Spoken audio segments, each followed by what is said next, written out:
Fala, pequenos donos, tudo bem com vocês? No vídeo de hoje nós vamos fazer a terceira parte das 3 carteiras não recomendadas, mas antes eu quero convidá-la a se inscrever no canal. Você está no canal Psicologia para Investidores e muito prazer, eu me chamo Noé. E lembrando que o nome carteiras não recomendadas não é que é para você abominar os ativos sobre os quais eu vou falar e nem a carteira desprezar, mas é apenas para lembrar que esse é um canal de educação e não um canal de recomendação. Olha só, eu espero que a minha câmera não tenha ficado sobre aqui os nomes, já que com essa tela eu não consigo ver. Mas aqui nós temos então uma carteira mista. Já fizemos aí a carteira de dividendos, a carteira de crescimento e agora a carteira mista. Lembrando também que são conceitos didáticos para a gente poder conversar, mas empresas de dividendos também crescem. Quando a gente faz essa diferenciação entre dividendos e crescimento, é porque há empresas que têm uma vocação de crescimento, elas devolvem pouco dividendo ou não têm a cultura de devolver. Vamos lembrar que a Apple, a Google ficaram aí décadas crescendo sem distribuir nenhum dividendos. E se você quer ser acionista de uma empresa com essa vocação, precisa aceitar isso. Porque você sabe, o dividendo não é um a mais, não é dinheiro, não se cria dinheiro, não é grátis, mas ele é um pedaço do lucro que a empresa devolve para o acionista. Se ela não fizesse isso, esse valor estaria já no patrimônio líquido e você tem parte do patrimônio líquido, ou seria reinvestido. E se você investe na empresa, você acredita que ela faz isso melhor do que você. Nós não somos empreendedores, participamos como pequenos donos. Mas vejamos, eu coloquei aqui 7 ativos, também a quantidade de ativos é relativa ao seu perfil, mas sempre eu faço a ressalva e a crítica, a ideia da diversificação pela diversificação, porque isso pulveriza o seu capital, isso atrasa a sua independência financeira, os seus resultados com carteira previdenciária. Eu sou partidário lá do que o pessoal do AGF fala, que é a filosofia do Barsi, que é a diversificação como consequência das concentrações em todo o seu roteiro de investimento. Eu coloquei o Banco Inter aqui para variar e obviamente é um banco realmente de crescimento.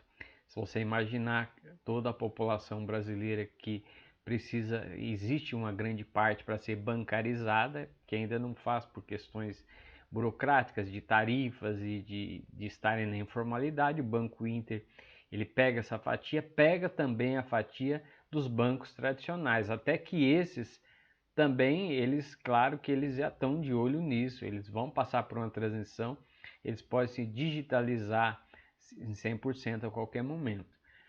Mas nesse momento o Banco Índice ele tem uma grande possibilidade de crescimento. Claro que os concorrentes dele não são só os grandes bancos, são as Big Techs. Qualquer plataforma de rede social, qualquer plataforma de empresa de varejo pode bancarizar hoje uma pessoa. Então também não é simples você investir no Banco Inter, achar que por isso você está fazendo frente a grandes bancos. Aí ele teve uma explosão de crescimento já de largada, mas o futuro é sempre incerto, não há como a gente saber para onde as coisas vão em ações de tecnologia. O próprio Warren Buffett ele ficou anos sem investir nada em empresa de tecnologia e ele tem aquela máxima que ele não consegue, só investiria aquele que ele consegue enxergar na frente do para-brisa o que tem.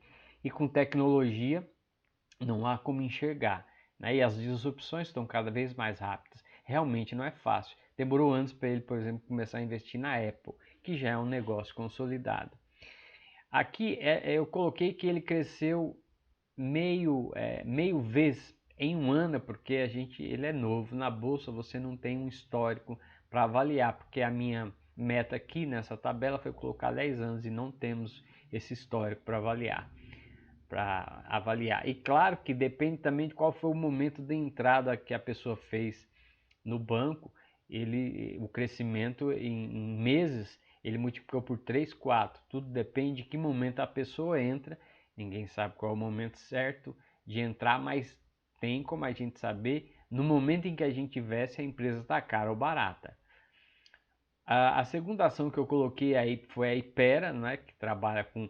Aqui seria, ela é saúde porque ela trabalha com produção de remédios. É diferente de uma Raia Drogasil, que ela está na classificação de varejo. Aqui não é saúde, ela trabalha com grandes marcas conhecidas. Acabou, por exemplo, de comprar o Buscopan e ela cresceu aí em 10 anos 3,12, dependendo em que momento você entrou na empresa, ela cresceu 4 vezes e meia.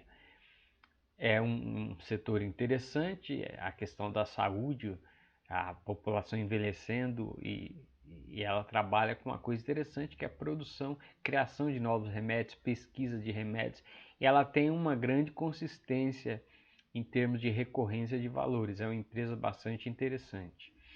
A Itaúsa, que é a holding aí de todo o grupo Itaú, né, e os negócios do Banco Itaú, em 10 anos cresceu 3 vezes,15. Lembrando que o crescimento aqui que eu estou falando é o crescimento da cotação. Eu descontei os dividendos que se descontam quando você faz análise histórica. E aqui eu não estou fazendo uma carteira para mostrar por ano quanto cada um recebeu dividendo, seria um outro vídeo. Agora a questão é que quanto mais longo é o prazo, mais os juros compostos eles são potencializados. E em 20 anos você vai ver que a multiplicação é infinitamente maior. Na própria Vale, se você pegar nesses últimos 10 anos, ela ficou de lado. Mas se você pegar em 20 anos, ela se multiplicou por 60 vezes. Então é para você ter isso claro. Quanto mais longo prazo você volta no tempo, as empresas valiam centavos. Isso é importante de destacar. Eu coloquei 10 anos porque eu sempre penso que quem busca independência financeira, uma previdência privada, pode se organizar para atingir essa meta em 10 anos. Se tiver consistência, perseverança, estudar, entender o que está fazendo, fazer os aportes, é possível chegar nesse intervalo de tempo, dentro de um padrão de vida razoável. A quarta empresa que eu coloquei foi a SLC Agrícola, que é estranho, ela não está, assim como a Agro e outras, não está lá na parte da bolsa das commodities, mas enfim, em 10 anos ela cresceu 4,34. É uma empresa interessante para quem gosta muito dessa coisa de terra, né?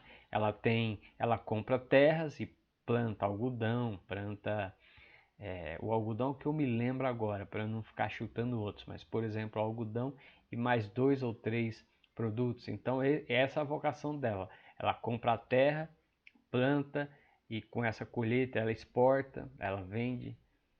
É uma empresa assim interessante para quem é do campo, quem tem essa vocação de agricultura para poder estudar, entender melhor o negócio dela. E eu falei em exportar, na realidade eu não tenho tanto conhecimento da empresa para ver se ela vende para consumo interno ou externo. Vai lá e dá uma verificada na história da empresa. Depois eu coloquei a Cyrela do setor imobiliário. Nesse setor, para mim, só tem uma empresa que ela é realmente consistente e que ela tem ótima governança, dívida zero, não é a Cyrela, mas é uma empresa interessante. Eu coloquei a Cyrela para poder aqui estudar. Veja que em 10 anos ela cresceu 1,5 vezes. Dependendo em que momento você entrou na empresa, você, é claro que comprou ela por um valor melhor. Hoje ela está por volta de 2 vezes o patrimônio líquido. Ela está sendo cotada hoje, dia 1º de setembro, em que eu gravo esse vídeo.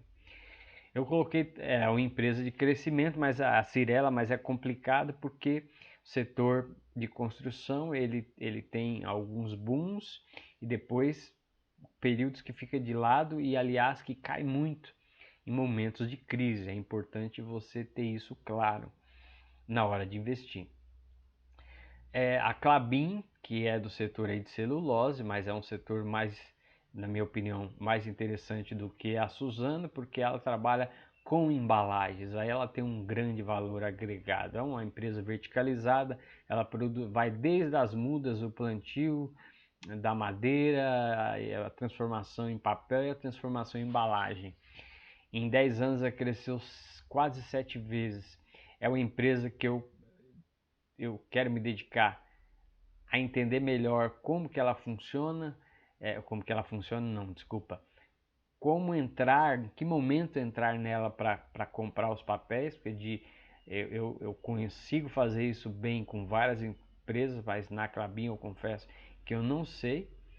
Ela acaba tendo muitos períodos de que ela tem geração de caixa, mas prejuízos em função de câmbio, e o patrimônio líquido na mesma hora que está alto, está baixo. Eu de fato quero entender melhor a empresa.